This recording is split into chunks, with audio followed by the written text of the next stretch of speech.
Les ouvrages que nous avions depuis tant de temps, le fait d'accéder maintenant à la compréhension des égyptiens anciens, on s'est rendu compte que les gens nous avaient menti depuis le début.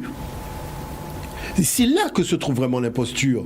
C'est-à-dire qu'on abuse de vous parce que vous ne savez... Rappelez-vous le documentaire, on vous dit qu'on est dans le tombeau d'Amenhotep alors qu'on est dans le tombeau du roi Ounas. Oui, oui. Si vous ne savez pas lire l'égyptien ancien, vous tombez dans le panneau. Est-ce que vous voyez ce que je veux dire par là? C'est ça qui est incroyable. C'est-à-dire l'escroquerie, elle est à tous les niveaux. Vous avez affaire à des gens qui sont mais véritablement de mauvaise foi et qui viennent... En retour, vous traitez d'imposteurs alors que les imposteurs, c'est eux-mêmes.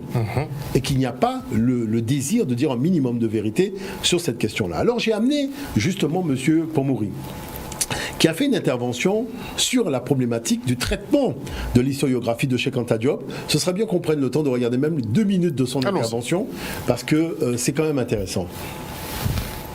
Je vous laisse digérer tranquillement le fait que vos ancêtres n'étaient pas gaulois, mais il y a encore plus grave. Il y a encore plus grave, le temps passe vite, oh là là, c'est que tous les pharaons qu'on vous a appris à l'école étaient également noirs, jusqu'à très très tard en fait. Toute la civilisation pharaonique, donc là on est en moins 2570, c'est le roi de la 3e dynastie, donc voilà. On voit ici de profil, donc il y a des caractéristiques morphologiques, bon j'ai pas le temps de rentrer dans les détails, et vous remarquez que son nez est complètement éclaté. Voilà, donc ça c'est son gouverneur, c'est celui qui a battu la fameuse pyramide de Saqqara, moins 2600 avant Jésus-Christ. Donc on voit également qu'il a le nez cassé et une coiffe tout à fait occidentale. Donc ça c'est 2700 également avant Jésus-Christ. Ça c'est le dernier souverain de la 3e dynastie. Donc on voit un profil également typiquement européen que vous pouvez voir évidemment. C'est assez flagrant avec une coiffe tout à fait alsacienne, donc typique justement du sud de l'Égypte. Donc voilà, vous remarquez qu'il a également le nez cassé. Hein.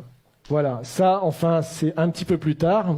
Donc c'est Ramsès III, c'est le plus connu, qu'on vous présente souvent à l'école, mais on vous présente pas cette version-là à l'école. Hein. On vous le montre sur un hiéroglyphe. Donc également un profil tout à fait négroïde, comme on dit, et à qui on a également cassé le nez. Par contre, ce qui est marrant, c'est que j'ai mis la source de Wikipédia, parce que Wikipédia, malgré qu'ils utilisent un langage, comme vous pouvez le voir, extrêmement évolué, hein, l'analyse génétique montre que Ramsès III est l'homme E, probablement père et fils, et qu'ils appartiennent tous deux à l'aplogroupe du chromosome YE1B1A13, et que l'on trouve principalement en Afrique subsaharienne. Voilà. Vous avez bien mélangé le tout, mais bon, il est d'Afrique noire, hein, mais il ne faut pas le dire comme ça.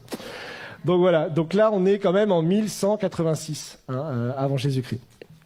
Donc là c'est les Égyptiens tels qu'ils se représentent, c'est également dans la tombe de Ramsès III que vous pouvez visiter en allant dans la vallée des rois.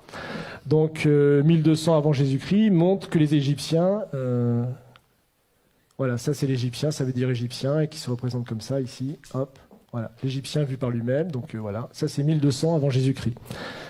Donc imaginez un petit peu. Donc voilà. Et certains scientifiques, déjà un peu plus tôt, et c'est les découvertes qu'a fait Cheikh Anta Diop, c'est-à-dire que lui, il a même découvert que bien avant les découvertes qu'on a fait par la science, des explorateurs, au moment des invasions de Napoléon, ou des Anglais ou des Allemands qui étaient allés en Égypte, avaient découvert que les pharaons étaient noirs, mais que personne ne voulait en parler. Donc lui, c'est Lepsius, c'est le fondateur de l'égyptologie en Allemagne, et il dit, voilà, tout simplement, bon, c'est une citation de son livre, que vous pouvez trouver sur Internet, là où on s'attendait à voir un Égyptien, bizarre, on trouve un nègre authentique, tout à fait original. Donc ça, bon, j'ai pas le temps, c'est une icône byzantine du XIe siècle qui montre le roi Salomon allant visiter le pharaon noir, qui est très caractéristique, et dans le camp... J'aime bien effectivement les petites boutades qu'il se permet pour montrer un petit peu l'absurdité des révélations qu'on a été faites. Non, c'est-à-dire que là aujourd'hui, ce qu'il faut noter, c'est que nous on a monté un institut, qui est l'Institut d'Histoire Anija, de manière à permettre aux gens d'avoir la documentation.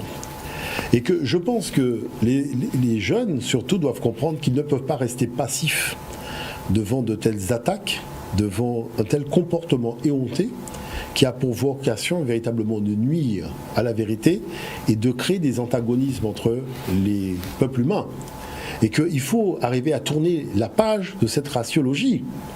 Et qu'aujourd'hui, les matériaux historiographiques que nous disposons ne valident pas les thèses racistes. Il faut bien le comprendre.